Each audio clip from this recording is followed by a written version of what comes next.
multitask as we're doing this. Oh, yeah, that's not a problem. And it always helps when you use the right keyboard. All right. Hey, everybody. Justin from the Camera Shop in Muskegon. Happy that you guys could tune in today. I am here with Mr. Marc Farb from Sigma Corporation. How you doing, Marc? Doing well, sir, and yourself? Doing pretty good. Where are you hailing from? I am from Long Island, New York. I'm in the South Shore of Long Island, which means my house is approximately 35 miles east of the Midtown Tunnel leading into New York City. So close enough or far enough away. So it's a nice place. The locals like to refer to Massapequa as Matza Pizza. Matza Pizza? Because of the extreme Italian Jewish community that we live in. So it's kind of it's an interesting area. It's really a nice neighborhood, great town. And actually all of Long Island is great, but Massapequa especially. So we've got a great mix of different things going on all the time. Close enough or far enough away. I just turned on the monitor over here on the side. Cindy is saying hello. Cindy says hello. Hi, Justin. Hello, Marc. Hello, hello. Thanks for joining us, Cindy. So, Marc, as people are kind of funneling in here, you're a tech rep for Sony, but you're also a photographer. B for Sigma. What did I say? Sony. Did I say Sony? Oh my goodness! It is. I told you it's a Friday. Right? Before we start broadcasting, my brain is done. Marc, you work for Sigma. You're a Sigma tech rep, but yes. You're also a photographer. What can you tell us about yourself as a photographer? How did you get started with Sigma? How did you get started with photography? What's your story with the two? All right, so let's see. I'm, dare I say it, 53 years old. I grew up in a house where my father was actually a printer, or more affectionately known as a typesetter. So okay. That's a really cool job, by the way. That's a really cool thing. I've seen a print shop in Minneapolis when I was there. Just really cool to set type and stuff like that. Well, when I was probably about 5 years old, the printing industry changed from lead type, what they called hot type, to cold type, which was negative film. So my dad's job changed from typesetter to basically working at a light table with negatives and a scalpel and doing all the layout work and doing darkroom work. So there was always equipment around. There was always a darkroom around. And I started actually with my first camera at 8 years old. 13 years old, I absconded his Canon A1 to give you an idea of age. And it was kind of like love from right there. You know, by the time I was 13, I had my own darkroom and been in the photo industry for 25 years, roughly 25 years. Been shooting for more than 40 and started with commercial photography. But I that's how I come to Sigma, is that I've been in the industry long enough. I've worked in enough areas and doing different things in different manufacturers that I've got a tremendous amount of experience under my belt. And I bring a lot to the table for them, which is good for them, good for me. Every day is a different day. Being a tech rep usually means we travel quite a bit up until recently, which everybody can appreciate. I've been grounded since the first week of March, so I'm starting to get a little antsy to get back out and do what we normally do. But there isn't a subject in photography that I haven't been immersed in. There is very little equipment or any equipment, to be quite honest, that I've never seen, tried, or worked with. I mean, currently I shoot Canon, Nikon, and Sony, Olympus, Panasonic, all side by side, and I don't have any issue doing the right brain, left brain thing, because every camera has basically the same functions on it that you need. You've got a photo background yourself, so you understand. It's just a matter of remembering placement of where the buttons are. So it's, remember everything that you've learned about properties of light and photography and have at it and have fun. So, this is what brings me here. I mean, I eat, breathe, and sleep photography. I'm very passionate about the subject. So I've got a deep sickness. I have tons of equipment. I have tons of stuff, and you can actually see some of the mess behind me. but yeah, you could reach into my camera bag, and there are 6 cameras right away, and then there are more hidden elsewhere. But it's all good. It's all great. And honestly, when people ask, the best camera on the market, it's the camera that's in your hand. Mm-hmm. So, for me, it's all about getting a good image, teaching people how to make their images have more impact, getting them to step outside their comfort zones and try something different. So for all the knowledge that I have, I work with a lot of different people, and if I learn a new trick, it's just another trick that I can reach into the bag or the magic toolkit and say, okay, here we go. This is something that we do.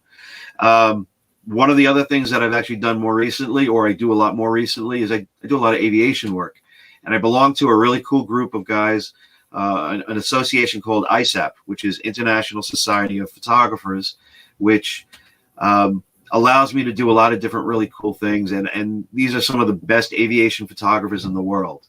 So it's a privilege to be associated with them. It's a privilege to work with Sigma and bring Sigma to them and show them the tools that I have available. And, basically it's about how we grow, let each other grow and teach each other different things.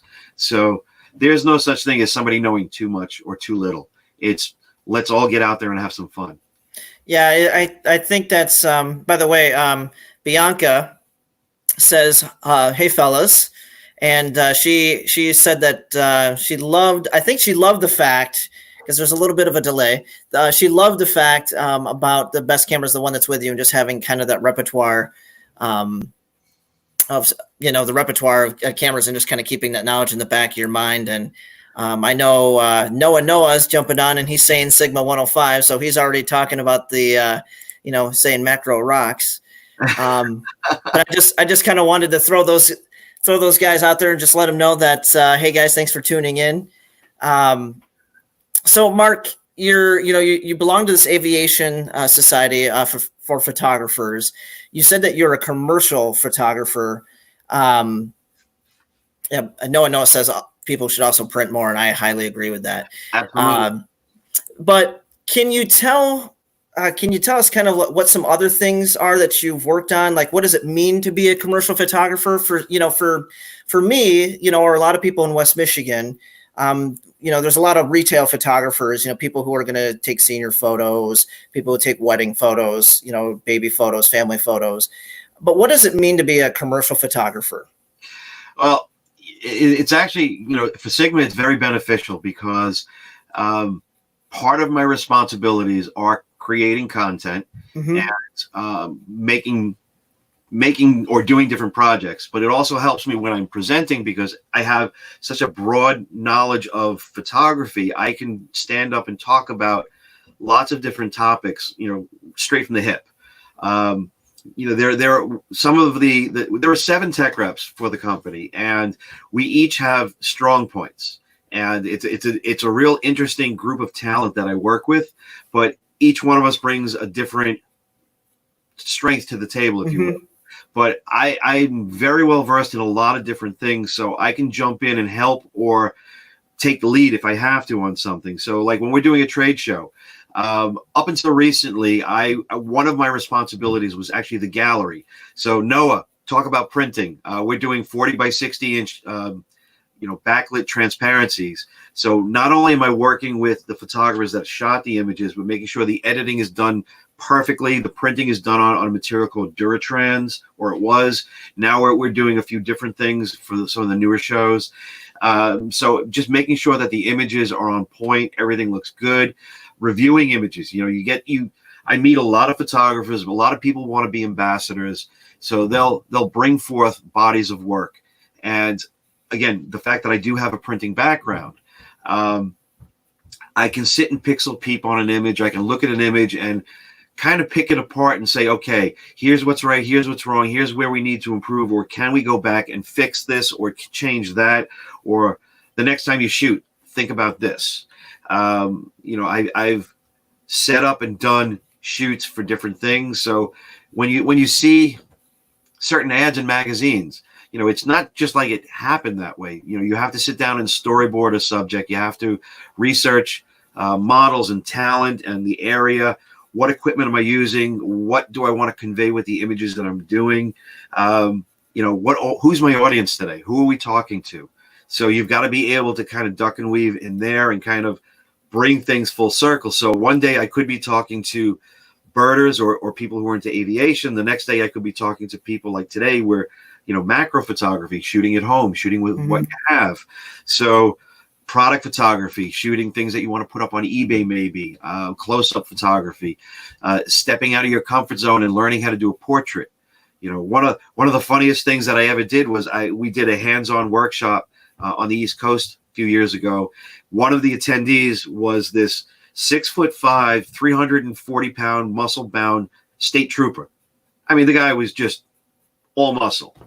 And I brought a model out for everybody to work with, and we wanted to do portraits, and it was a nice afternoon, so we had great background and everything else. And here's a guy who has no problem getting out of his car in the middle of the night, tapping on your window and giving you grief because you just did something wrong. I've got a 5'1", 100-pound model who's the cutest thing in the world, and he's afraid to talk to her. You've got to be kidding me. Really? He goes, this is different. I can't do this. I'm like, yeah, you can. She's pretty. She knows she's pretty, but you need to kind of guide her and tell her what to do. Again, going back to being the commercial guy, I've had a lot of different experiences. I've shot portrait work. I've done runway fashion. I've done journalism. I've done product photography. I've done event work. There isn't anything that I haven't done. I love doing portrait work. I love landscapes are cool, but my thing about landscapes is there's got to be a good clouds, a good sky, and water and reflections. I'm all about water and reflections. When I do portraits, I'm all about eyes. You've got to be able to help direct people regardless of whether they've been in front of a camera or not. It's making them feel comfortable.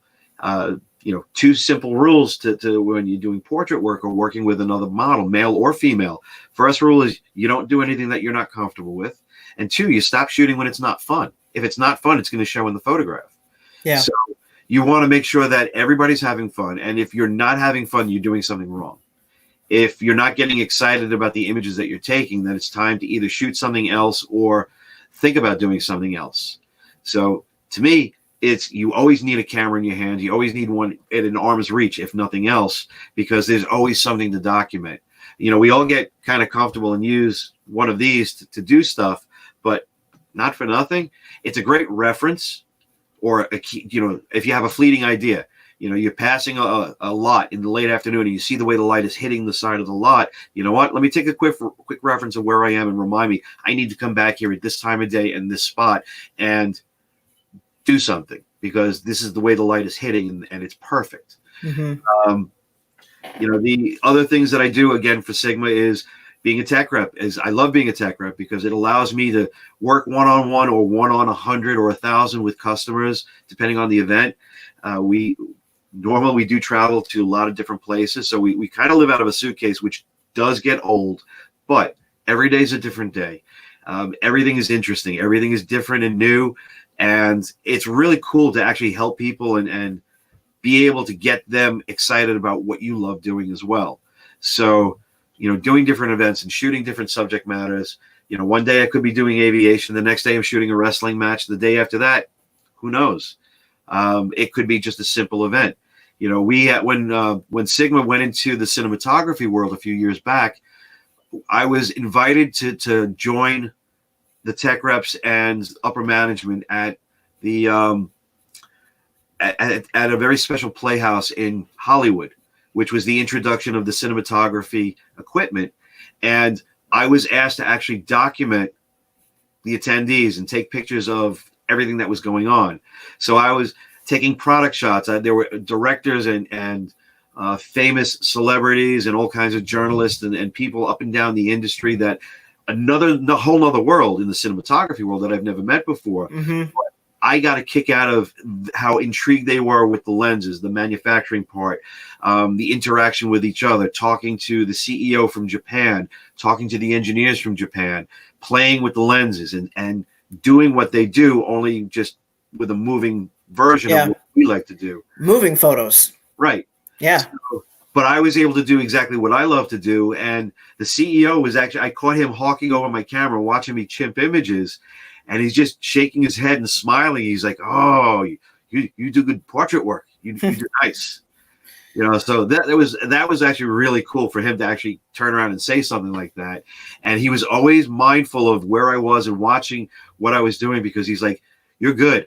You slide in and out of the crowd. And you're able to take portraits, and you capture the moment, which is really, really good."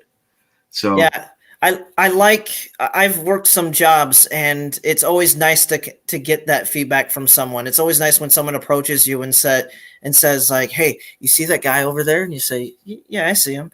Well, he's a photographer, and he would have shot this wedding, but this is his niece, and he's saying, "Watch out for this guy. He knows what he's doing." So when you get that, it's always kind of like, it's like, "Oh, hey, that's kind of nice." It's nice to get that affirmation, right on location, and Yeah. and instead of having to wait, for your clients, after the fact with, delivering photos, you can see that they're happy, but it's nice to get that verbal, that verbal affirmation while you're there from people, just letting you know, like, you did a great job, and that they notice what you're doing, and it's just, I know that feeling. It's a good one. Yeah. I mean, the other neat thing too is that periodically we get to work with different schools and colleges, and when you have students that actually pull you aside, or even working with different vendors, and you've got a salesperson that pulls you aside and say, "You know what? I appreciate when you come in. We actually learned something," and there's a credibility piece in there. So it's you don't ever want to give bad information. And there are times that I've been asked questions about things, and you know what? I just don't have an honest answer, but I'll tell you that. And then I will let you know some way, shape, or form of, well, here's the right answer. I'll find out. But, I don't claim to have every answer, but I like to be well-versed on a lot of things. So, yeah, and that's important from an educational standpoint. When you're a tech rep, it's hard to be a master of all. And there's that saying, what's that saying? Something like, master of all, something a few. I don't know. It's like if you do few things, you master the few things, instead of trying to be the jack of all trades. Master of none. That's it. It's kind of like jack of all trades or master of none, something like that. But I wanted to kind of throw this out there. Noah was saying, he says, "I like to tell people to shoot like snipers because they don't overshoot. And I had the curious passion of a child in discovering new things." And I would agree with Noah's statement where, I mean, if he's saying shoot like a sniper, it's kind of like that one shot, one kill kind of thing, James Bond, the man with the golden gun, it's selectively taking your shots and waiting and being patient. And, I know with some things, with wedding photography, you kind of have to be, you're snapping every moment. But when I shoot landscapes, I like to be purposeful and intentful and be watching out for those things. So, with that said, there's a yes and no answer in that, and I agree and disagree. There are times that, yes, you want to be very decisive on your moment, but even with cameras that shoot 12 and 14 frames a second that I work with, I'll still pretend that I'm shooting film, and I'm shooting in bursts of 3 to 5 frames and recomposing. Upside is I have a good body of work to look at. Downside is that at the end of the day, you've got a lot of stuff to look at. Yeah. But there are times that you don't get a second chance at it. So case in point, like there's an event out in Oshkosh, Wisconsin that takes place every year, except this year. It's a week-long air show. And when I go out, there's a group of us that rent a house together. So this is all my personal time, and this is my own thing. And we're sitting at the table at damn near midnight, uploading and backing up cards and charging batteries and cleaning equipment, getting ready for the next day that starts at sunrise again. But we're comparing notes. It's like, so how many images did you shoot? And we're going round robin. It's like the least amount was like 7,000 for the day. The most was 20,000 for the day. I mean, there are times that, you know what? I don't want to take any more images than I have to. There are times that you don't get a second chance. But as far as that sniping thing, I don't know if he means sniping as in just one shot, one kill kind of a thing, or if it's, I like to kind of really hang back and sneak your shot in. from a distance. Which can get you in a lot of trouble if you're doing street photography, you're doing different things. Because I've had the privilege of taking a picture of a couple on the street, and it was a really cool shot. And then when I approached them to show them the image, I was asked to erase the image. Wow. Because and this was in a public venue. Mm-hmm. They actually asked me to erase the image because apparently neither one of them was supposed to be there at that particular time, and they didn't want the image to show up anywhere. Playing hooky from work or something, huh? Oh yeah. I've done street photography too, like down in New Orleans, where I was on the other side of a street and I was taking a shot of something, and a street performer thought I was taking pictures of him. Mm-hmm. He actually chased me down and put his hand out for money because he's like, "You took my picture. I want $5." I'm like, well, first of all, no, I didn't take your picture. Two, mm-hmm. I don't have to. You're on a public street. Yeah. And he just looked at me. I'm like, I could be working for a local newspaper and taking a picture of a street scene, and this is going in tonight's edition. How do you know? He's like, well, yeah. I don't. I said, unless I go to sell your image and you see I sell your image, then I don't owe you any money. Yeah. But if I have the intent to actually take pictures and use them, carrying a model release is always a good thing. Yeah. Property release is a good thing, because if you end up on a location where you really need permission to be there, mm-hmm. and it's always good to cover all bases. You can always ask for the forgiveness after the fact, but don't try to sell it and then ask for forgiveness, because that's not going to work. Yeah, lawsuits aren't fun. Real quick before we transition to my next question here, Noah also did say, he said, number one, don't make t-shirts. He says, don't go and make t-shirts now, because he doesn't want us to, his one shot, one kill sniper thing. But he real quick wanted to say, but don't you think people overshoot now because of digital? And, in my opinion, I think, yes, they do, because it's just easier to. But I think that's why it's important as in the position of education, as being educators, that it's, I love a book by Stephen Shore. It's called The Photographer's, I think it's The Photographer's Mind or something like that. But his whole point is just kind of slowing down your whole process and looking at, the physical level, the mental level, of your photographs. There's like 4 different layers, and he just kind of goes through that in his book. What's your take on that real quick, Marc? I would agree. I mean, you've got to kind of think about where you're going and what you're doing. I come from the school of continue shooting until you think you've got every angle covered. Mm-hmm. But yes, it's easy to overdo it, but slow down, take a deep breath. And if you want to take 10 frames, that's great, but make the 10 count. Don't just press the button and take 10 frames and then move on to the next 10 frames. Mm-hmm. That's the spray and pray method. Thinking that, well, you throw enough against the wall, something's going to stick. Oh yeah. Not the case.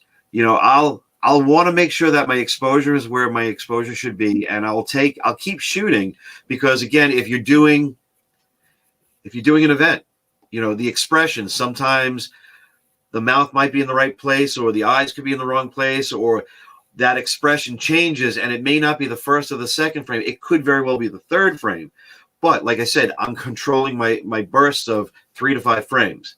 Even when I shoot sports, I know that my subjects have moved at a point where somewhere between that 3 to 5 frames, I need to recompose real fast and have at it again.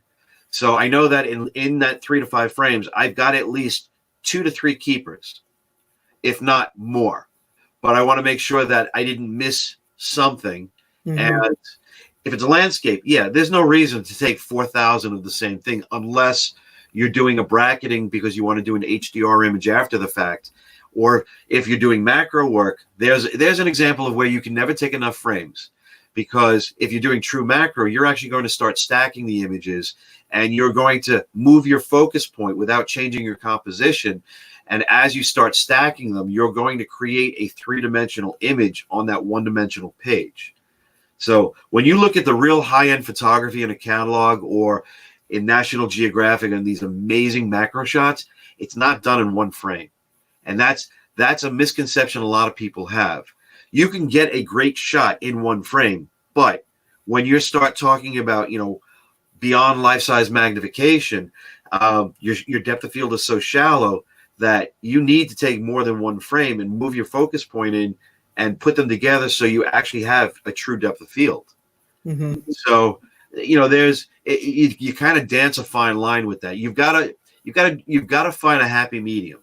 I don't say go out and shoot 10,000 frames for no reason, but in the same respect, memory cards are cheaper now. Yeah. Higher speed cards allow you to download faster, but just remember, you've got to go back and look at all that stuff. And if you don't have time to sit and look at it, there's no sense in taking the photos. And that's where Noah kind of followed up. He's like, hey, in the days of film, it costs more money. So there were, you wanted to kind of control your shots. So that made us, he says, I think that made us slow down. And I know that going to college, we talked about 4x5 film last night, going to college and shooting 4x5 film. Well, that process, because the world is upside down and left is right and right is left. And, your one slide of 4x5 was like $3.80 for color. And that was without developing and without, having to print it later. It really does slow you down, and it's good to slow yourself down with that habit from film. So, yeah.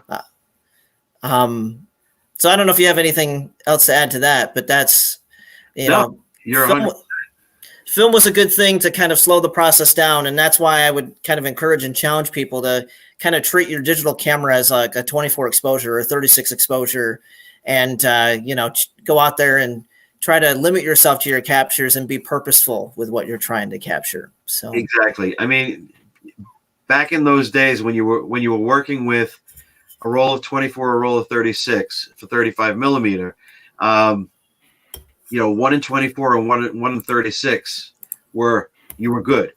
If you were able to do 2 or 3, keepers in that realm, you're amazing. And the same thing when you're shooting medium format, you had either 10 or 15 chances at what you're shooting. So it's a matter of, the 1 in 10 or 1 in 15, you're good. If you're able to do better than that, then you're amazing. But like if you take a wedding photographer, for argument's sake, a good wedding photographer knew the math of the equipment that they're working with.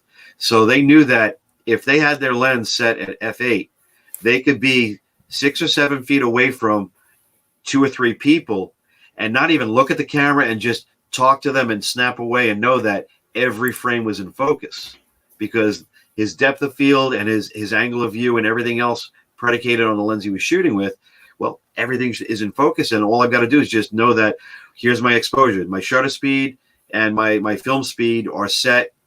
So all I've got to do is just keep cranking along. And, you're doing a portrait. I want to be at this, this, and this, and same thing. So they didn't even have to look at a camera. Advantage of the digital part of it is that you can do your Polaroid and see your exposure immediately. Know, am I right? Am I wrong? Look at a histogram. If you get jammed up, throw the camera in programmed auto and let the camera do what it does naturally.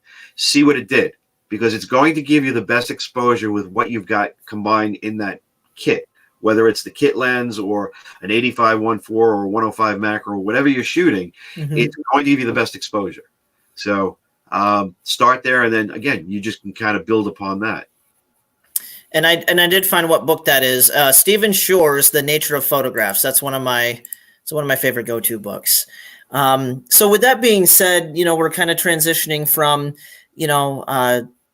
talking about kind of like what you do and the approaches that we take to shooting. You're a Sigma tech rep. What sets Sigma lenses apart from its competitors? Like because that's kind of like what the tech rep does, right? I mean, you're kind of there to kind of talk about the technicality stuff and, pitch the product sometimes at trade shows and stuff, right? Trade shows, counter sales, demo days, hands-on events, all kinds of fun stuff like that. So, I mean, I know I own some personally, but what's really what gives? Why are they the best? Let's start with the fact that the Sigma family is actually a Sigma family. It's Sigma was founded by a gentleman in Japan, and his son currently runs the company. He treats everybody, regardless of what country they're in, as long as they work for Sigma, it's family. The big thing is that, we're really the only manufacturer that can hang our hat on a couple of really important points. One, everything is made in Japan, in Aizu. So there's a huge human element there. Every lens is handcrafted. So, and that's no joke. I mean, down to making the aperture blades, stamping the aperture blades in a machine shop on site. Obviously, there are components that we have to bring in from other places. Assembly, the blanks come in from the foundry, and then they're hand polished and ground. The coatings that they do, everything's done on site beyond what comes from the foundry. So everything is assembled there. Everything is QC'd there. Every lens is QC'd on the line. Not 1 in 5, not 1 in 10. Every lens is QC'd.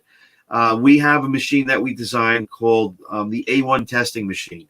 And it utilizes a sensor from a company called Foveon, which we own. And it does a 5-point contrast test on the lens, because the chip is an APS-C sensor, but there are actually 3 layers to that sensor. So it's a semi-transmissive sensor, and it's 39 megapixels. So it's contrast testing for everything across the board, making sure corner to corner, edge to edge, that you're getting the same contrast. So we're really drilling down to, every piece is QC'd and taken care of ahead of time. The quality of the products is second to none, from the most entry-level product to the most expensive product. And, I could take the most entry-level lens that we have and do fancy commercial work with it, and customer would never know. I mean, I came back great. The best story I tell is that our 18-300. I've never been a fan of all-in-one lenses up until that lens. My boss at the time had the first piece in the country, knew I was going to take a couple of days and do something on my own time, and he hands it to me. He goes, "I need you to get me some sample images. I know you're going to do something really neat, and I want some pictures." And I started to roll my eyes. He goes, "I'm not asking you. I'm telling you." This is a directive. oh yeah. He pulled no punches about this. And I put the lens on the camera. It was a 4-day venture. And 9,000 frames later, I was actually changing the lens off the camera. So I could dig up some of those images later and show the folks. But when I showed him what I produced with that lens, he was just like, "Wow, that was done with that lens." And I'm like, if this thing was fully weather sealed, you wouldn't be able to keep this on the shelf. It's actually absolutely one of our best products, to be quite honest. It's sharp. It's fast focused. I don't care about the variable aperture part of it. This thing just absolutely rocks. It is in every conversation that I have at the counter with people who are starting out. This is the lens that you need to put in your bag and replace the other things that either came with it, or buy the body only and start with this lens, especially if you're on an APS-C style camera. So, as we started introducing more and more lenses in the art, sport, and contemporary world, there was just one beast right after the next, and it kept coming. The hits just kept coming, and there is not a dog in the lineup. It's everything that I have in my bag is all Sigma. And when I reach into my bag to go to shoot, it's got to work. I don't care. Names don't mean anything to me. When I go to shoot, whether it's for Sigma, for myself, or for shooting for you, I need to know that when I go to take a picture, that my gear is going to deliver the image that I know that I can deliver. And if it doesn't, I'm going to be a little upset. And I've very rarely been let down with the equipment that I've got to work with these days. There have been a couple of occasions where I've had equipment that's gotten bumped, jostled, or it met an untimely accident and it failed, only because, again, there was some extenuating circumstances. But on the whole, 99.9% of the time, everything works amazingly out of the box.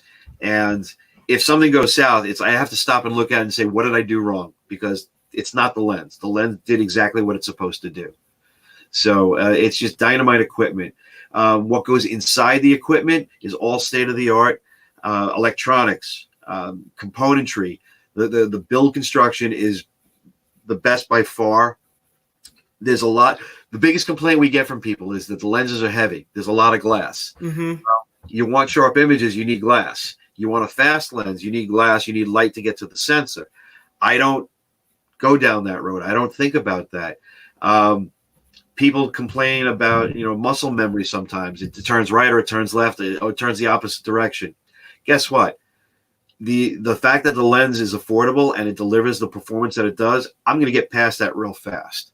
The lenses are incorporating all kinds of good things from wide angle telephoto and everything in between that you didn't always have in every lens. So one of the more popular lenses that people used to buy as a secondary lens was a 70-300, which I'm sure you're very familiar with. Oh yeah, we sold a lot between 2012 and I think 2015 until those were discontinued. Right. And the big deal there is that usually that 70-300 would get a one or two pieces of apochromatic glass to make better images and give you less fringing on the image.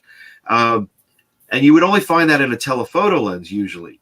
And as you get more progressive on the price points of the big telephotos and the big primes, that's where you would find more of that kind of glass, extra dispersion and ultra dispersion. So as an example, like just so people have variable numbers, like 70-200 2.8 or like a 150-600. Right. I mean, 150-500 at the time for that one. Right. So they were incorporating in a entry level lens higher end glass that you would see in the $1,000 spectrum and above kind of thing. Exactly. Okay. The Yamakis had a very, very, and they still do. They have a very solid belief of quality product at an affordable price, and they've delivered over the years. I mean, there were some products in the lineup that were a little hit and miss like everybody else, but since the start of the whole Global Visions Art Sport Contemporary, every lens that's in this lineup is spot on. There is not a lens that misses a heartbeat in the lineup. They're great start to finish. They're sharp. They're fast. The fact that we've incorporated a lot of newer technology into them that doesn't make them antiquated is amazing. I can grab a lens and know that I can count on it regardless of what focal length, whether I'm shooting full frame or crop sensor, and I don't have a problem shooting either one. So, it's just dynamite stuff. And it's just incredible to be able to be in that kind of an environment where you don't have to question it. I've got friends who are hardcore Canon or Nikon, and more recently they've been working with our stuff because, wow, this stuff really is that good. I've had other customers, I've had other guys from other manufacturers who they can't really voice their opinions of it, but they're like, damn, this is really good. It's like too good. I'm afraid. Well, you should be. We've pretty much put everybody on notice with where we want to be one of the options. We want to be the good, better, best option in there. So, and we've achieved that. There are still a lot of people who don't know about us as a company. We're a small company, but still growing. And I think that we have a very strong future as long as everybody keeps taking pictures. So we make a great product, and it's a great place to work and see everything that we're doing. One of the newer redesigns that got released, I would say October, November of last year, was the 70-200. I was actually going to bring that up, so I'm glad you are. So the 70-200 is a new redesign, which is fully weather sealed, and it has a lot of upgrades to it, including what's inside. The best one to spike out is the other guys, and I'm not going to say who. The amount of fluorite glass, which is a real high-end component of glass for sharp, high-contrast images, is usually you have anywhere from 2 to 5 elements. Ours has 11. Yeah, I was going to say it was greater than 9. I remember that being like a thing. It's 11. Also, the front opening on everybody else's is a 77 millimeter. We're at 82 millimeters. And how does that affect the lens though? Like the difference between 77 on that the front opening, and 82 on the front opening of the Sigma. There's no vignette. Okay. Your light gathering capabilities are better, and you've got cleaner images corner to corner. So you've got more surface area, and you're bringing more light in there. So Obviously, the autofocus systems will work faster because they're all predicated on light. Mm-hmm. And you've got an 11 blade aperture in there. So you've got a nice rounded aperture blade giving you beautiful specular highlight or bokeh, your out of focus area. And it just allows everything to function more fluidly. So it works really super well. I mean, the first time I actually shot it was in the basement of a high school for a wrestling tournament. Probably some of the worst conditions in the world. Oh yeah. And again, even sodium lights, not even LED lights, sodium lights. And the images are just heart-stopping. I was blown away. I mean, I got home and I looked at the images. I was like, wow. And I know that the older version, while it was good, doesn't hold a candle to it. You know, there was like a definite Porsche Hyundai difference between the old EX component versus the new one. The older one was great, but this one is like, we've really truly improved upon it. And it's been that way with every lens that we've introduced. So when we had those focal lengths in the lineup, we discontinued and went to the new version of it. Rest assured, it's better. And you need to have that in your life. Well, and I would say the Holy Trinity, you know, between the 14 to 24 2.8, the 24 to 70 2.8, and the 70 to 200 2.8, those are all kind of gimmies for anyone who wants kind of the fast glass, the big three kind of thing going on. Absolutely. And the price on all of those is below $12.99. Am I right? I mean, especially the 70 to 200. Like I know, I thought for sure, okay, because I own the EX series, and I know when I bought it, it was $14.99, and I think that's when it was on sale. I think it went down to $12.99 sometimes, but $14.99. I'm like, there's no way Sigma comes out with the brand new one, because that was the one that everyone has been like looking at. At the time, everyone was kind of lusting after, and they come out with it, and I thought for sure, it's going to be $17.99 because they got to compete with Tamron, but they're going to do weather sealing. It's going to, to stand up to this art lineup. It's got to be up there. It's got to be up there with the 150 to 600 Sport. And no, it was $14.99, and then like 3 months after release, it's like, oh yeah, we'll do 200, however many bucks off, and it's $12.59. Right. So and I just think for $12.59, I mean that's like $1,000 less than everyone else. Easily. And it's just a great rig. I don't own one personally. I would love to eventually, but it's really is. I mean, it's heavy, but it sings, man. The bokeh. The one thing I loved about that is when you get, if you can get the right lenses. One of the 85s I have has kind of like a spinny bokeh in the background. And when I was shooting at that 70 to 200, there's some spin that starts to happen. And that's a nice natural vignette just with your bokeh. It's just kind of like the way it just kind of draws you to your subject. So, I really love what Sigma's doing with their lenses. And I know the 85 according to DxO Marc, is a perfect 50 out of 50 from what I remember from reviews. So, really love what you guys are doing with that. And that's usually how I actually approach it with people. And listen, I'm very confident in the product that we have here. But what I'm going to tell you to do is let's find something static that we can take a photograph of. And you're going to try 1, 2, or 3 versions of this lens. We want to take the same photograph with your camera, and then you tell me which one you like the best. Mm-hmm. And I know you're coming back to mine. Yeah. But I won't force it on you because I know what the answer is. And I'm that confident on the quality of what we have to put forward in front of people is I know you're going to enjoy this. So if you don't like it, then they can come back and visit you and continue their journey on to the next product. But I can guarantee it's not going back to the store. Yeah. Now, this is right up your alley, being a tech rep.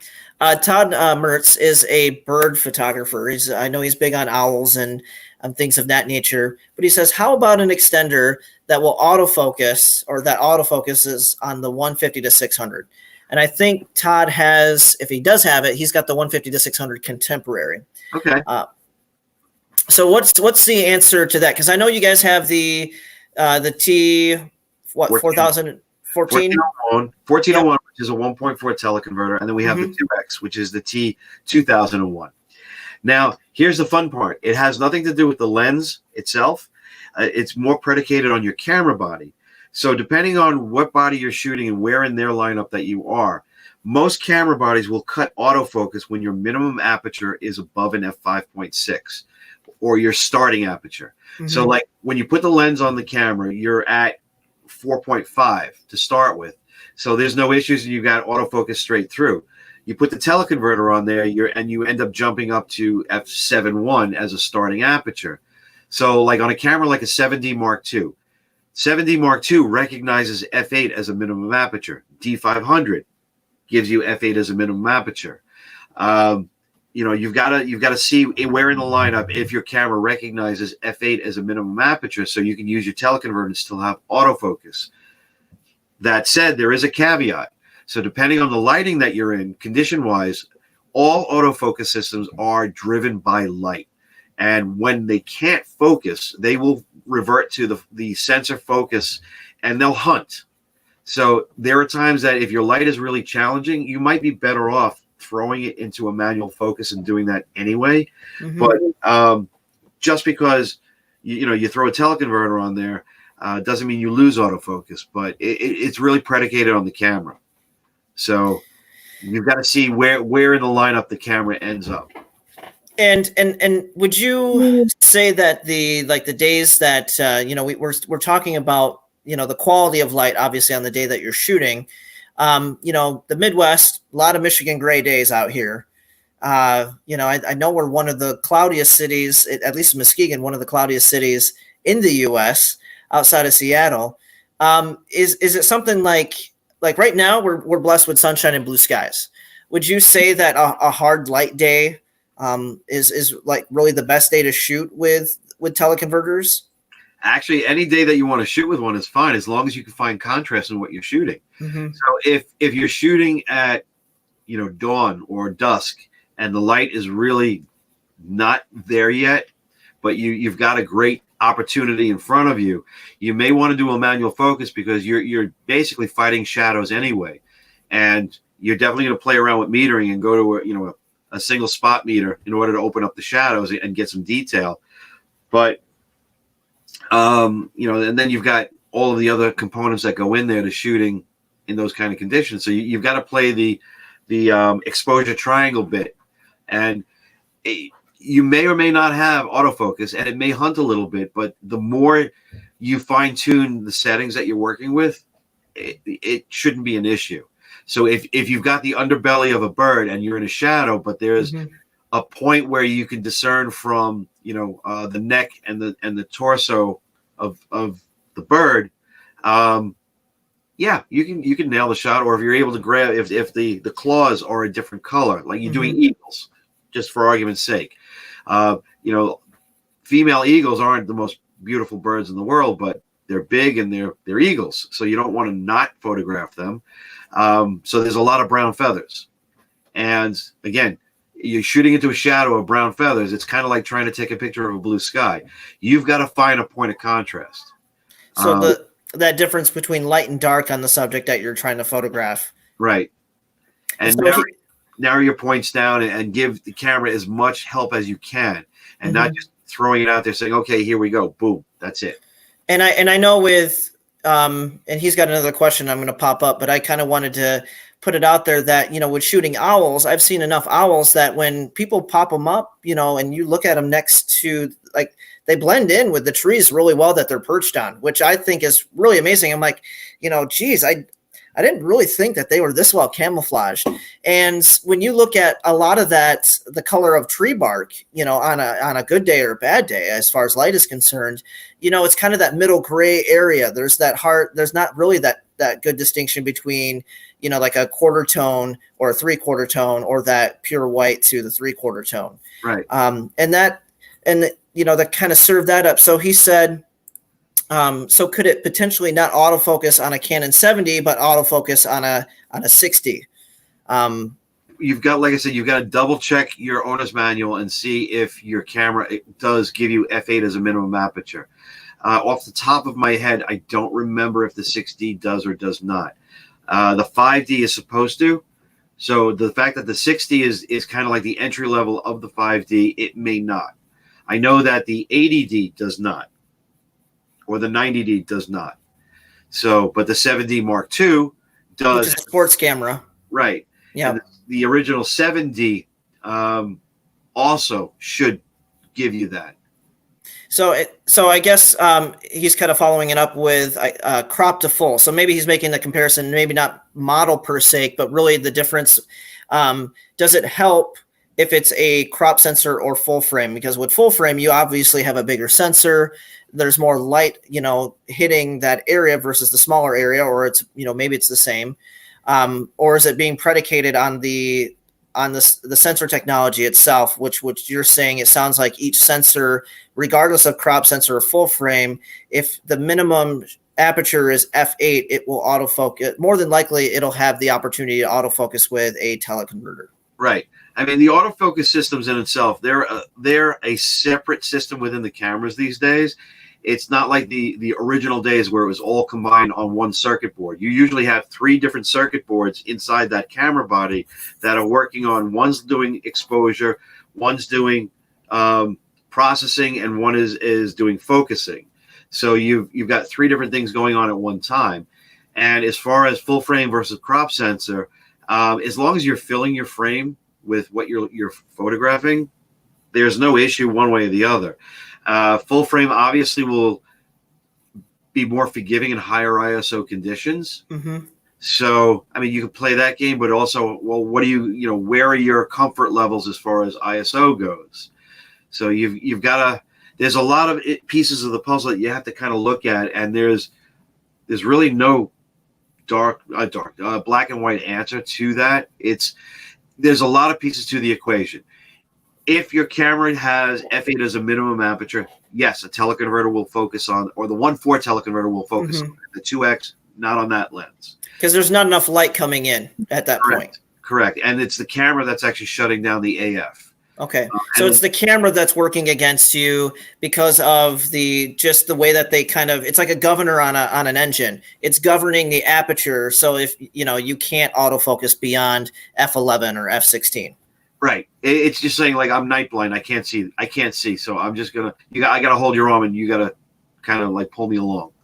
So he by the way, he said, okay, thanks. So I think we may have answered his question. And I know that's something that Todd has been kind of thinking about for a while. But to kind of add to that real quick, knowing that he's a Canon shooter,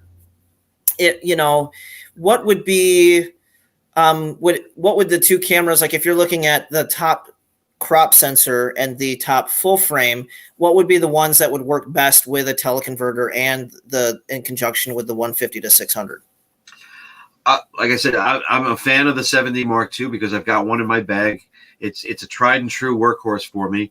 The new mirrorless cameras are actually really good. So, but again, you're talking about a mirrorless camera, so the focus system is a little different. Mm-hmm. You've got to practice a little bit. And we actually were talking about that last night a little bit. Mm-hmm. A mirrorless camera system is not sliding glass back and forth, so it's all sensor based. So it's a little bit more sensitive to that, but you've got to definitely make sure you're watching the contrast and focus on the contrast. Where on a mirror box camera or a traditional style camera, you could get a little sloppy and miss a little bit, but the mirrorless cameras will lock you out, and you will get frustrated at first. It'll take a little getting used to see how it pulls into focus and it works. But like I've got a mirrorless Nikon that I work with, and I do a lot of fast action stuff with it. It took a little while to get used to how the camera reacts to certain situations, and there are days that it'll fight me, and there are days that I'll go back to my full framed mirror box camera, or one of the crop sensor cameras for that matter, like a D500, just because I know that something is going to be not friendly and not want to work the way I want it to when I want it to work. So to me, it's a tool. But if you're used to the system and you know your equipment, here's back to getting to know your equipment and being absolutely 100% familiar with it. I know that in these conditions, I have to do this. And don't be afraid to experiment and go out in the worst times in the world and shoot in the worst conditions in the world and know what your limitations are. So this way, when that happens, how do I work the problem? Mm-hmm. Not get frustrated and go, damn lens, damn camera, it's not working. No, it's how do I get this to work in this condition? And that's where you can start playing around with different settings. So by changing the metering and going from a matrix metering to a center weighted or a single spot meter, playing with the ISO in the camera, making it more sensitive, and experimenting with your shutter speeds and your aperture and seeing where you can go with that. Sometimes that all kind of comes together as the perfect storm, and you're able to pull off a shot that you couldn't do any other way. So sometimes you got to figure out where does the camera fall down on its face, and okay, now how do I get past that? When I first came to work for Sigma, we had a camera called the SD1, and it's, again, Sigma's made cameras for a long time, and this was the Yamaki family's attempt at making a medium style type digital format camera that with an APS-C style sensor, which kind of doesn't make a whole lot of sense to people because you think medium format, big sensor. This was a 40 megapixel camera that everybody else was still at 28, 24, 32. So it was hitting medium format stuff like Mamiya and Hasselblad were doing, but process the images in a different way.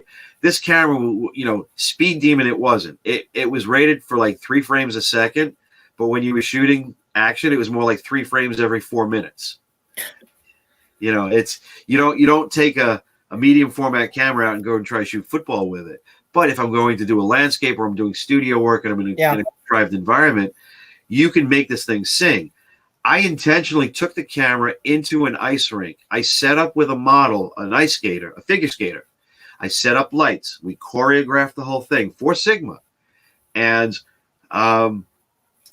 we photographed this young lady for 6 hours on the rink until she was totally numb and couldn't feel her feet anymore. Yeah. And I basically begged, could we stop now?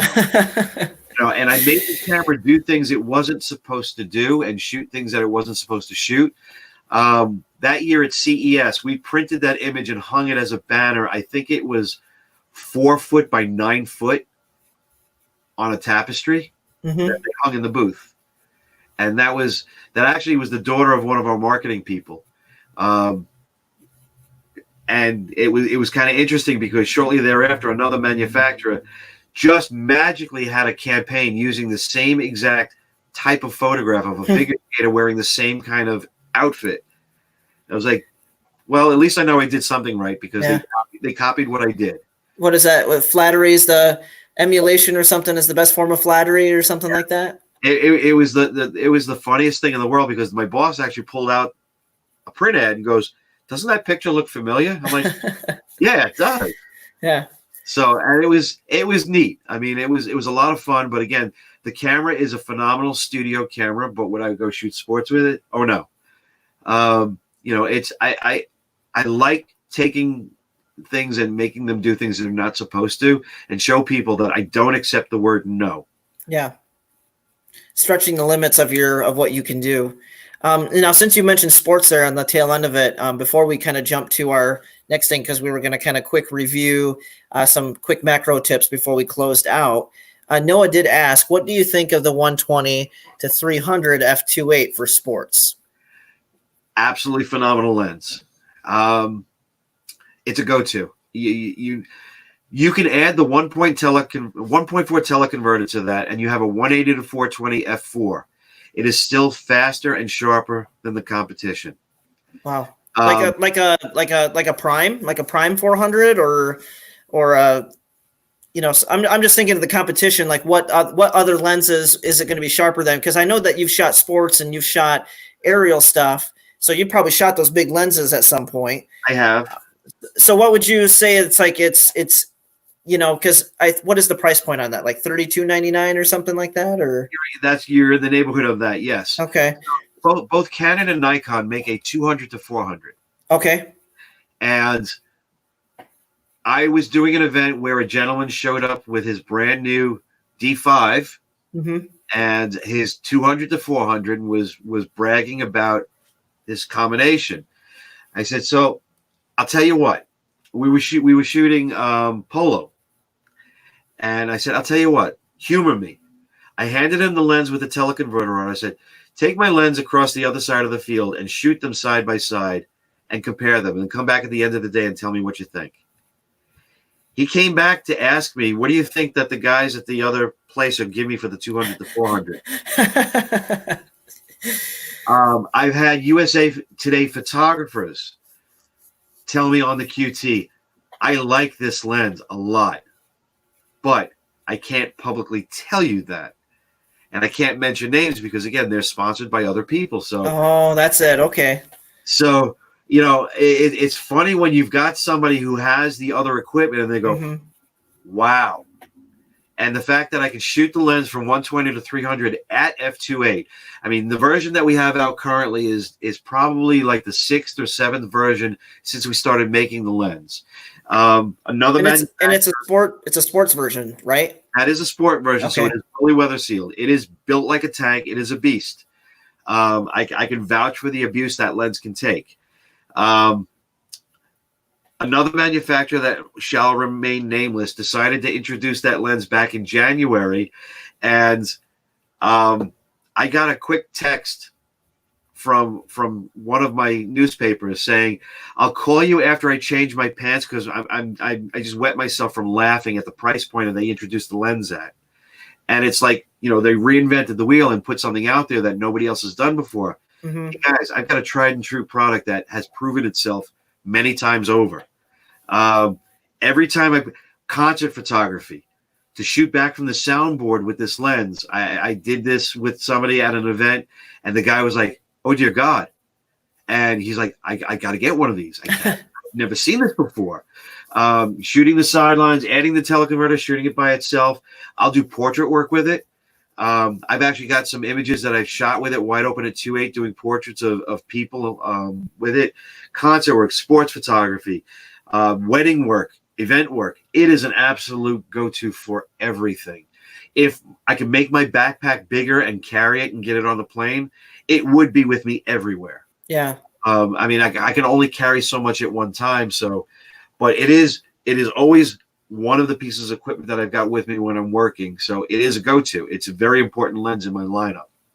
I'm surprised to hear you talk about doing portraits and stuff with it, especially, and I get the whole fact of, like using a 70 to 200 shooting back, on a stage or something for concerts, but I never thought to use, like they would even let you in the front door with a lens like that for concert photography. Of course, if you're working the event, it makes sense because you're like, hey, yeah, I'm one of the official guys. I need to be here with this lens. Sports, it makes sense because I can see on the sidelines with that thing.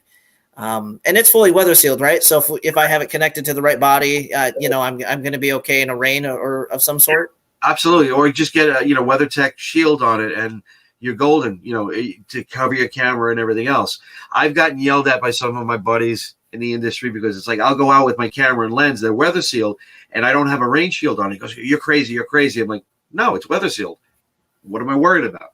Yeah. But the thing with concert photography is when you go into a professional venue, typically it's 3 and out as far as shooting at the edge of the stage. Unless you're shooting for the band, then you have a different access and credential. But typically you do either 1 or 3 songs and then you're ushered out of the photographer's pit. Mm-hmm. And most shows you'll be allowed to go back and shoot from the soundboard. Mm-hmm. But again, it depends on management. It depends on the show. So when you back off to the soundboard or you get up to a mezzanine area, you can shoot from there and have plenty of lens to get in on the stage and shoot what you want. But again, the fact that it's a 2.8 lens and it focuses fast and it's sharp as hell, dynamite lens. So if you've got the wherewithal, you need to have that in your bag. All I can think of is that dynamite. Yeah. So one of the reasons we did this video is a follow-up. We posted your macro video earlier this week of Sigma at home macro. And, you had some really good tips for people shooting macro at home. Is there any kind of kind of follow-up advice for any of our viewers out there who have watched the video like what your go-to lens is. I know my go-to lens would be the 105 to be, to do at-home macro. Are there any kind of leaving tips that you could kind of pass along to users that might not have been in that video, or equipment that you should have that you can, that'll just make that, that process easier, whether you're doing it inside or outside? What can you leave us with on that one, Marc? So, all right, let's first and foremost is that macro photography, or true macro photography, is shooting it 1-to-1 or life-sized imagery. You can actually go beyond life-sized imagery using different things like extension tubes or bellows, reverse rings on a lens. So you can actually add more magnification to what you're shooting with. And there are a lot of lenses out there that say macro on it, or it's really a macro function. So you're getting close to 1-to-1 reproduction, but it's more like half life-size reproduction on there. And you'll see all of those ratios on the lenses. So, just know that if you want to do true macro, yes, get yourself a macro lens. Whether it's a 70 or a 105 or whatever the focal length, the difference in a macro lens is that focal length means a comfortable working distance. There's a 105 is not going to give you more macro than a 150 or a 180, or less than a 70 or anything like that. It just means that like the 70 millimeter macro allows you to work about 4 inches away from your starting point, where the 105 is you're about a foot away from where you are. So, you're keeping all of that in context. When you add extension tubes, you're reducing your working distance and adding magnification. So depending on how many tubes that you add in there, you're gaining more depth of field, and you're reducing that working distance. So if I put 3 extension tubes, which is a normal kit of tubes, on the end of the 105, I go from 11.25 inches, I think it is, down to roughly 4.5 inches, if that. That your lens element is away from your subject. Correct. So okay. I'm actually I'm able to pull it in tighter to start my focus, and I've already magnified what I've got there. So I'm filling more of the screen. Obviously, you need more light. Obviously, you need a good tripod to keep yourself steady.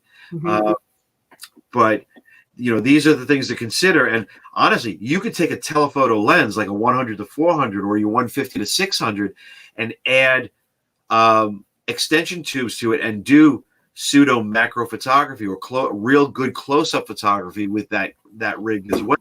So there's you don't necessarily have to spend a ton of money. The thing I like about macro lenses is that they're what they call flat field lenses. You're achieving your infinity focus faster. And by doing that, that background just disappears on you. So like I'll even use a 105 to do portrait work, or a 70 to do portrait work. Yeah, because that depth of field is just, when it compresses, it's really nice. Exactly. And honestly, what I was saying about the portraits with the 120 to 300, by the way, is that the more telephoto, the more you compress your image, right? So that compression adds to the bokeh and also allows you to shoot a shallower depth of field. So like at the 120 to 300, I can shoot at f2.8 and have depth of field from here to here, oddly enough, at 12 to 14 feet away from a person, because I've added enough compression that I've changed the mathematics on that. So, good tripod, good monopod, reflectors, LEDs, be creative. There's no recipe for right, wrong, or indifferent. It's what you want to do. I talked about those little fairy lights. You want to light something up with Christmas lights, get creative. I still have a light table for working with negatives. So I have behind me, I don't know if you posted or got to use some of the images that I sent you, like the strawberry. Not yet, but we can do that for sure when we follow up with, because we'll follow up this video with kind of like, hey, did you miss this? Check out these, check out these images. Okay, so I have these glass beads, and what I actually did was first I photographed the strawberry on the beads using little LEDs and flashlights, and LEDs come in all different shapes and sizes. Big panels, little panels, ring lights. You could change colors on them with your cell phones now. You do all kinds of crazy things. Then I got the brilliant idea, like, well, these are light transmissive, and they're so let me throw them onto the light table and then put the strawberry on the light table and see what that looks like, and then augment that with another light from the top. Interesting. So, you can get really super duper creative. I mean, you could take just a simple LED flashlight and grab a little piece of cardboard or a piece of paper, poke a hole in the paper, or use black construction paper or a dark colored paper, create different shapes, or poke a single hole to make a little pin light, and then play with the light coming in and out away from your subject. So now you're creating almost like a snoot from like a real fancy studio setup with a simple pen light or an LED flashlight. So now it looks like stage lighting on your subject. So if you want to do miniatures, photography with miniatures, you can create your own stage lighting with a couple of LED flashlights that you probably have laying around in the cabinets.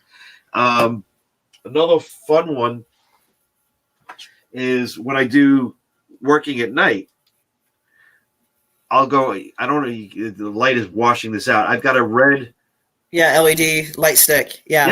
So not only do you have the flashlight part of it, but this glows red. I've got it in blue and green and yellow. I'll place them in different places. I'll actually use them in a dark room, depending on the subject, to light what I'm photographing. Use reflectors. They come in all different shapes and sizes. You can see behind me, I've got a couple. Get, a light stand and one of these arms to hold your reflector. So if you want to do stuff at home by yourself, you don't always have an assistant. Like my daughter was actually telling me for 3 weeks that, oh yeah, I'm going to help you. I'm going to help you. I'm going to work with you. We're going to do some cool macro shots. Sorry, kid. She's too busy doing something else, right? Yeah, I got hungry and ate all the strawberries. So I'm like, well, they're gone. You do different things. You play around these little Christmas lights. Or here's another great one. At some point in time, I got flowers for someone in the house, and it came in this really cool glass dish. Yeah, that's it. That vase is interesting. Yeah. So combining the cutouts on the glass and adding in a colored Christmas light, now you're getting a really cool effect inside the glass. So I'll actually turn it up and photograph something on top of there or on the flat side and use that as a base. So I'll have the red reflected light coming up from underneath, or a white light, or whatever color I want to play with. And then I can augment the colors from there. If you're doing flowers, or you're stamp collecting, or doing things where color registration is wicked, wicked important.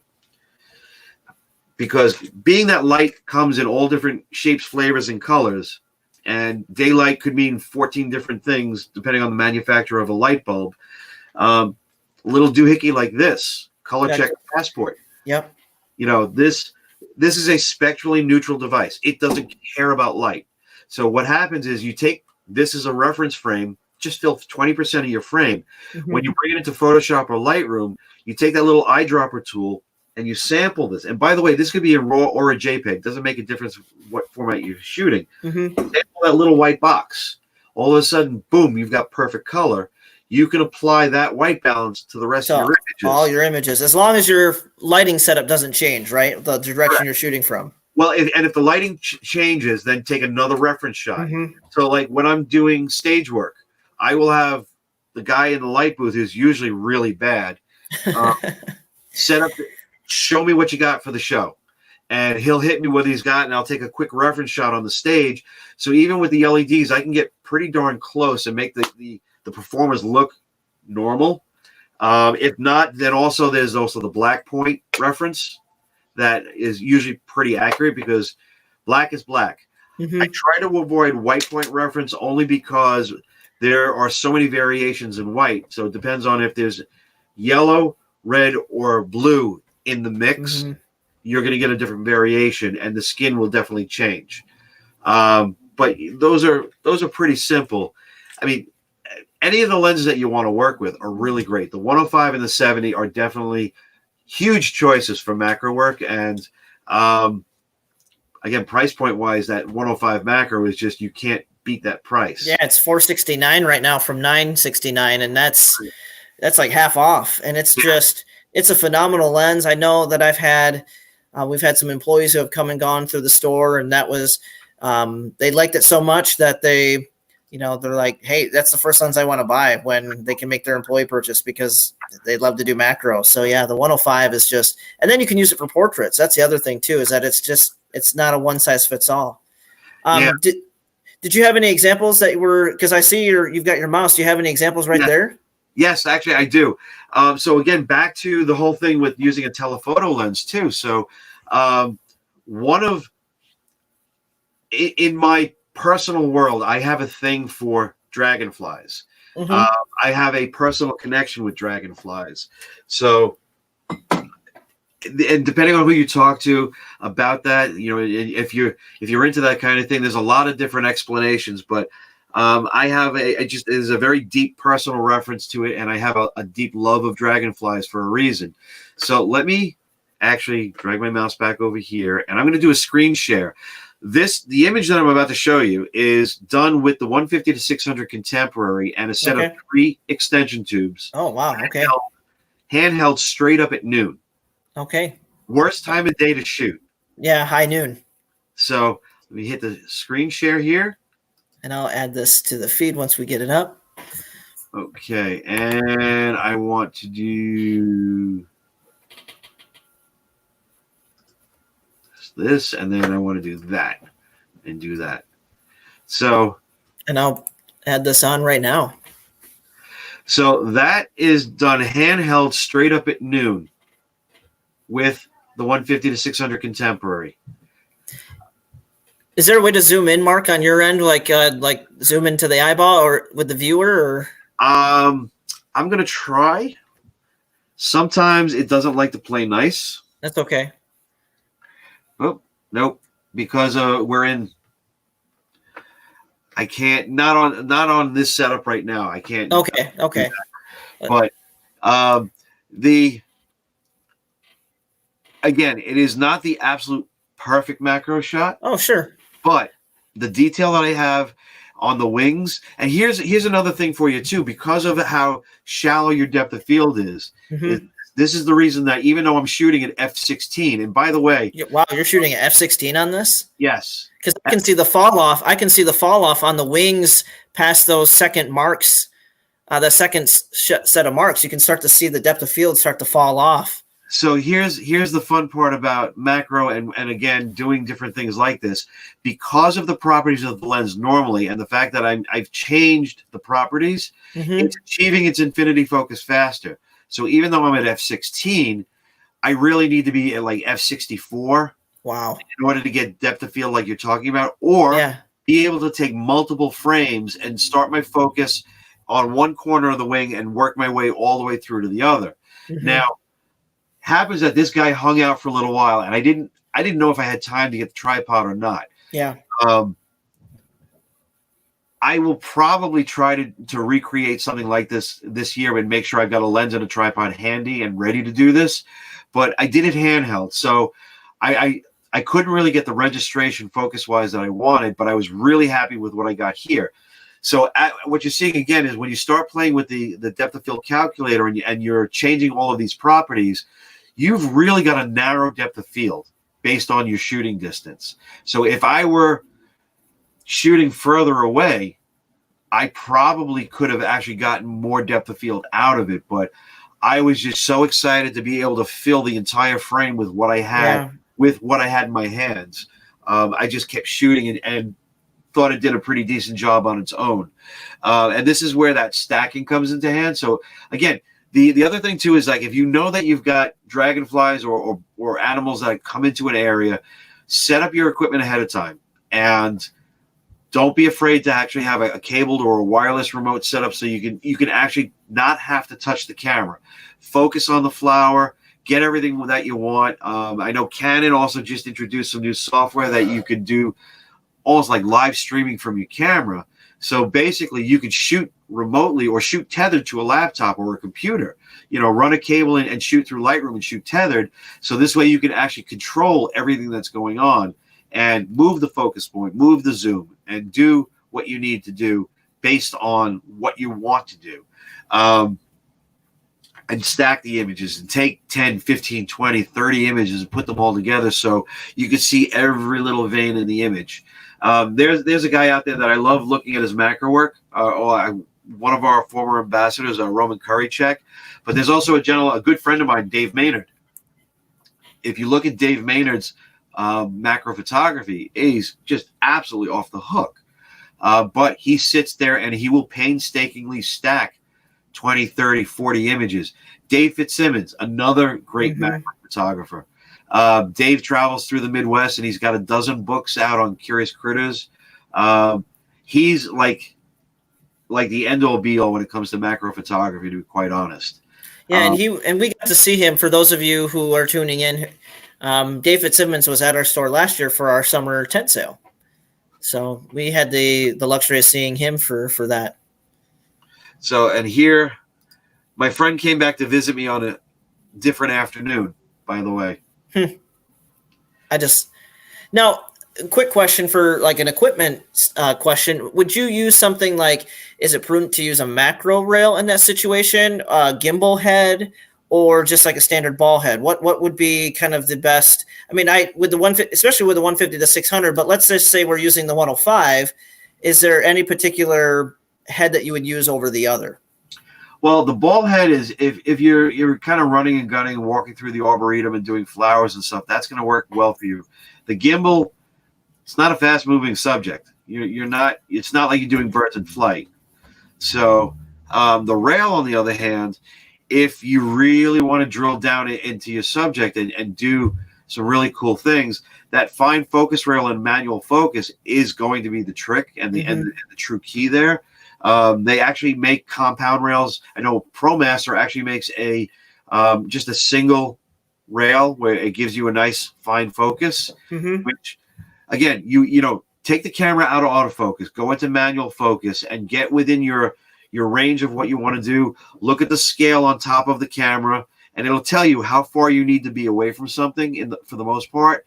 And when get it to 1:1. So this way, when you hit the autofocus button, it doesn't pull you away from 1:1. And this way, you can actually bring it in neatly and quietly to that perfect focus and get exactly what you want in detail. And then once you've got your composition set, then it's a matter of changing the focus point within the camera. So if you start with a focus point on the far side of the screen, for argument's sake, and work your way across the screen, just moving the focus point little by little each frame, and then the registration stays the same. So when you go to stack all those images, it's just suddenly you've got this incredible depth of field and depth of focus on what you just shot, and you just assembled a beautiful image. So, try it with 2 or 3 frames. Start with the first one. Keep it simple. But as you go through there, you'll start to see stuff like that happen. And the other neat thing about working with your LCD screen, by the way, when you're doing macro and that close of work, you'll see a zone of focus kind of sliding across the screen. And that's exactly the sensor plane that the sensor is picking up, or the image plane that the sensor is picking up, and what's in focus. So when you go to actually take that, because in the viewfinder, it'll look normal.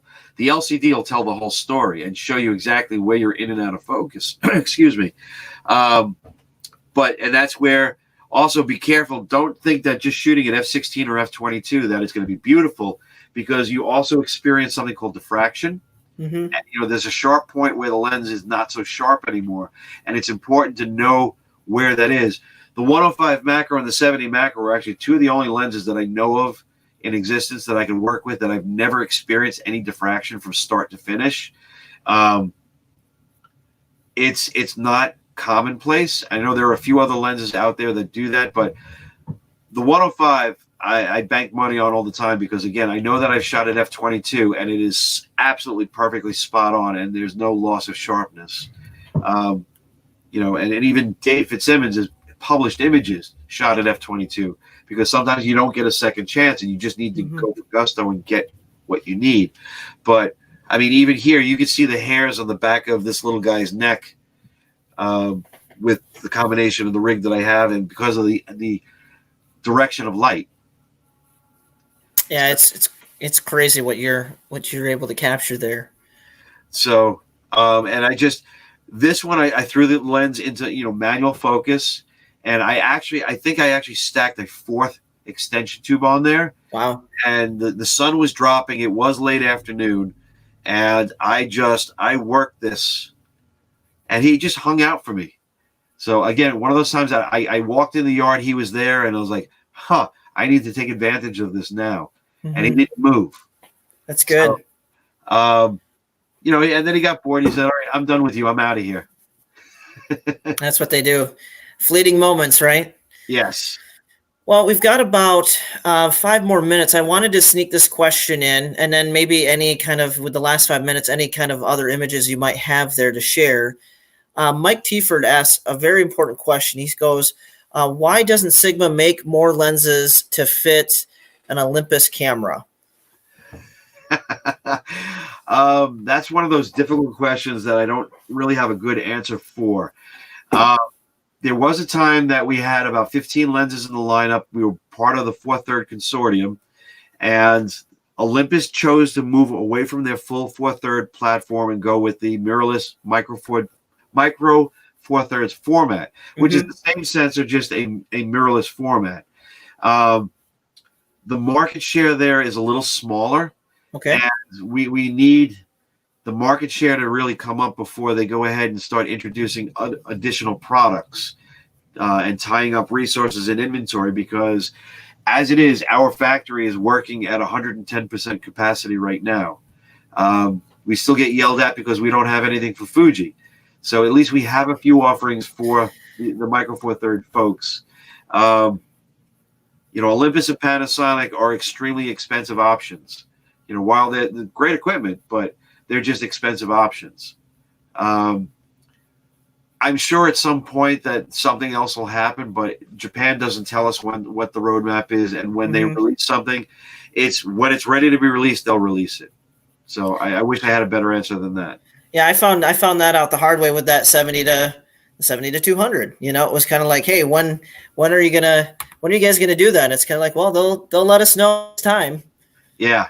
So, but I know that Mike, the 3 lenses that are out now are the 16-1.4, which is weather sealed, the 30-1.4, and the 56-1.4, which is weather sealed, and I think they're all below like $499 or something like that. I think for sure. And that 56 is really nice for portraits. I mean, it's tight. It's equal to a 112. But I love seeing that on a Sony, and I love seeing that on an Olympus. So yeah. Oh yeah, here's the strawberry shot you were talking about. Yeah. So now here's the best part about this. The light that's on the top of the strawberry is the remnants of those little fairy lights that I mentioned in my video. Yeah, you can see one of the little LEDs just at the very top of the the strawberry. Splash a light on top to create a little bit of a sheen. And the glass beads are sitting on the light table, which is sitting on my kitchen counter. Yeah, and that's fun. I shot this with the 100 to 400. 100 to 400. So an older. Oh no! The one that's 619 or 609 right now. Yeah. So I was doing some stuff with the 105 macro and the 70 macro, and then my daughter grabbed the other lens off the table, and she's like, "Hey, Dad, what about this?" She's like, show me a picture. Show me what you would do with this. And I showed her where I would have to stand in order to shoot it normally, and then I threw on the extension tubes and see this is what happens when you put on the tubes. Because when I was creating that video, now here's the fun part about creating videos: it doesn't happen in one take. Sure. I have 198 outtakes. Oh my goodness. So she's stood in the corner and listened to me screw up, make mistakes, make fun of myself, coin new words, speak in foreign language and tongues, and see all the things that I'm showing off. And finally, when I got it, she's like, okay, what is that and why do you use that? So she's just kind of starting to learn about photography. She's like, I understood only half of what you just talked about, but I'm interested. And the fact that you're shooting my strawberries, I want to know more. And you have one more right there before we close out. You've got one that's kind of like a darker color. What did you do? I mean, like you had the light table. We can tell they're still on the translucent marbles. And we've got the little kind of tea lights to kind of accent, create these accent specular highlights. What did you do differently here than what you had with the first one you just showed us? So with the little fairy lights, they come on a string, and where? Here they are. Okay, so they're on this like. Oh, here, let me make it just a little bit bigger here. Here we Go go. back to this. Okay. You've got like 14 feet of these LEDs. So what I did was I actually got the back of the strawberry the way I wanted it. And then I actually started looping some more of them together to give me a straight line of light across the front. And now the other thing that I did, which because you're always working by yourself and you never have enough hands, these little doodads are the best thing since sliced bread. Well, let me come back over this way in front of the camera. Oh, here, let me just, I removed myself so we could see more of what was happening.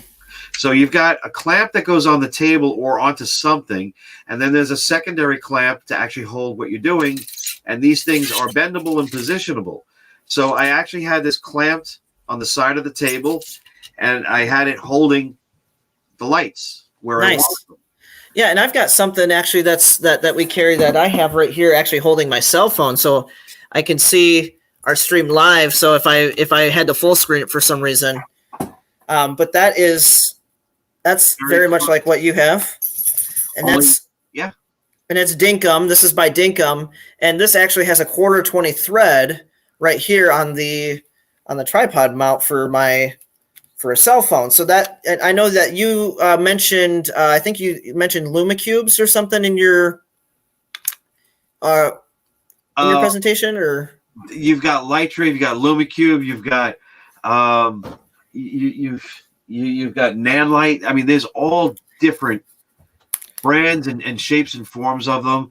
I've got offbeat knockoffs of Lumicubes. I've got Lumicubes. I've got more lighting than I know what to do with. I mean, to show you how creative, going through the Christmas decorations, I found these. One of the standard window candles. Those were a classic at our house. Right. Yeah. So you throw in your 2 AA batteries, and you've got an incandescent bulb that you can kind of make a modifier and do what you want. It's like a light wand. Right. So you can do anything that you want with it. Like I said, tripods come in all different shapes and sizes. You could use different size clamps, brackets. It doesn't have to be pretty. It just has to work. And the most important thing in a photographer's kit, regardless of who you are. I know what this is. The gaffer's tape. Gaff tape. Best friend in the world. Just don't put it on the walls with pretty paint or wallpaper. Yeah. Because your significant other will not be happy with you when you're done. Use painter's tape if you're going to put something up on the wall. Yeah. But if you need to kind of rig something and hold something in place, roll of gaffer's tape is invaluable. You can't have enough of it around. Things to hold things, different types of stands, like little tabletop tripods, little bendable, posable ones. I mean, there's the Joby series. Joby, there's hundreds of them. And I'm sure that you've got an aisle in the store where there's like 14 different versions of it on the pegs right next to each other. Close. Most of them are just the Joby. We focus on the Joby. So, and they're all good. They'll all work for you. Like I say, tripods. You've got standard tripods with ball heads. You can get one with the arm that you can pull, the center column you can pull out and hang over something. The key to remember, if you do that, there's a reason that there's a hook on the back of this. Counterweight. Bingo. Because your camera and lens gets heavy, and you don't want to do this to an expensive camera and lens. It'll go to the ground. Right. So a little sandbag or a bottle of water or even your backpack. Yep. To offset that.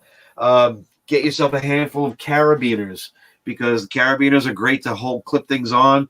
I mentioned, we were talking last night, and I mentioned about monopods.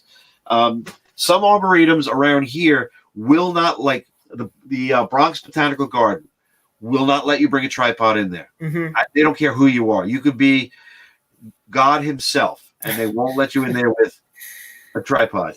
But they can't stop me from using a monopod. And I like the fold out feet because one, if I don't need it, folds down. Yep. But this allows me to shoot on uneven ground. I can hold a much heavier rig longer times. It moves, and it gives me stability on grass, turf, sand, gravel, wherever. And I move it around like a giant joystick, and I can get to where I've got to be, and it takes all the weight. So I can walk around and walk into any building anywhere, and you can't get stopped. It's a monopod. It's a walking stick. There you go.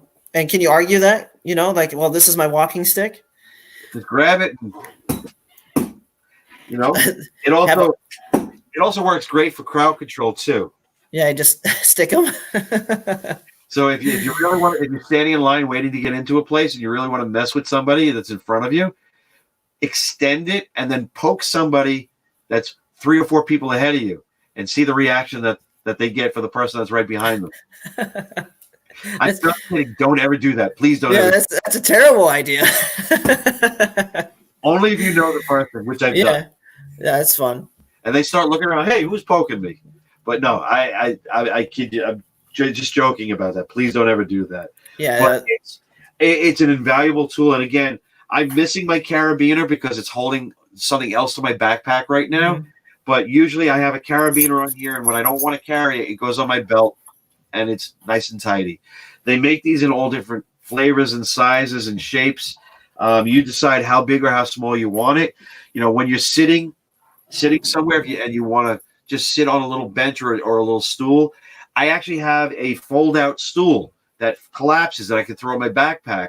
So when I want to be really super lazy and I want to go out and shoot the bugs and flowers and stuff, I'll take the stool out, I sit down, and I don't have to kneel on the ground. I could sit like a human being. Or if I need to get a little higher, I have a step stool to get me there. But at least it's one of those things that folds down and goes in the backpack. There are a couple of companies that make them. There are fold-out seats that actually collapse down into, just a little thing that you can actually slip into a bag and carry on the side of your backpack, which certain types of games, like if I'm doing soccer, I'll do that because I don't need to run up and down the field, but or if I'm shooting something where I don't want to stand all the time. I want to sit. I've got a little fold-out stool that'll clip onto the back of my backpack, and I'm on my merry way. Be creative. Don't limit yourself. Try different lenses. Start with the close-up stuff, and if you want more magnification, think about extension tubes. Think about adding extension tubes to the macro lens. Add on the 105. I think you can actually add a teleconverter to the 105. Not that I've ever done that. You can, yeah. I've added up to a 2x on that, so I know that because that'll get you to f4 with a 2x. Yeah, I mean, I've not done that because I've never had a need to. I usually throw on the extension tubes faster than I do the teleconverter because I want magnification. But then, I'll throw on up to like 6 tubes, and then suddenly I'm that far in front of the front element of that far in front of the front element.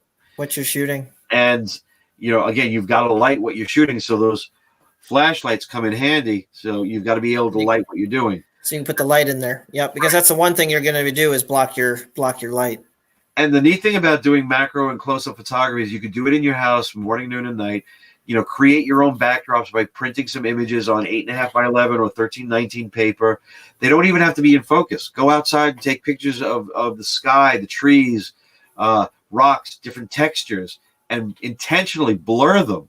So this way they're out of focus, and the key is to actually print them on a matte paper. Don't print them on glossy paper. Yeah, because you'll get too much reflection out of them. Unless, here's the big unless, if you know that you're going to be shooting up against a window and you've got some decent window light, shoot it on those clear window clings. Print it on the clear window clings that you can make like a sticky. So now you've actually got almost like a stained glass that you're shooting at, but you've got the light coming through the window, and it's lighting up your subject or your background, so it looks like you're outside in the middle of the day, and it could very well be 4 o'clock in the afternoon, and you're just utilizing the light that's available. Or if you have a piece of plexiglass and you want to get really super creative, you can put those clings on there and then put a table lamp behind it. So now the table lamp at 2 o'clock in the morning can light up like it's daylight. And it's something very different. Yeah, those are all really good tips. But it sounds like your go-to, if like listening to you during this time, it sounds like the extension tubes end up being the biggest thing on top of the lens that you have. Is just having a set of extension tubes really kind of sets the bar for what you can do as far as macro photography goes. Well, I mean, again, if you don't have the 105, or you don't have a macro lens, you can have a lot of fun with the other lenses in the lineup, and they can do double duty. So if you're not doing macro all the time, or you don't think that you'll get enough usage out of it, it's another interesting way of utilizing the other lenses in the lineup to their fullest and beyond. But macro wise, I am definitely going to use the 105 and the 70. Oh yeah.